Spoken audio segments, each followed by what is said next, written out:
உச்சி மேல முடிஞ்சு வச்ச மறு கொழுந்து வாசம் உன்னுடைய பேரை சொல்லி தசம் முழுக்க வீசும். கல்லு மேல செதுக்கு வச்ச கவிதை இந்த நேசம் இப்பிறப்பும் எப்பிறப்பும் தொடரும் இந்த பாசம். சோறும் குடிநீரும் வேணாம் மாமா உன்னை பார்த்தாலே. ஆறும் பசியாரும் தானாச மொழி கேட்டாலே.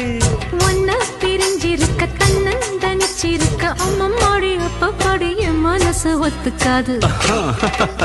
செந்தூர பாண்டிக்கு ஒரு சோடி கிளி கூட சோழ கழுது போல தோளத்த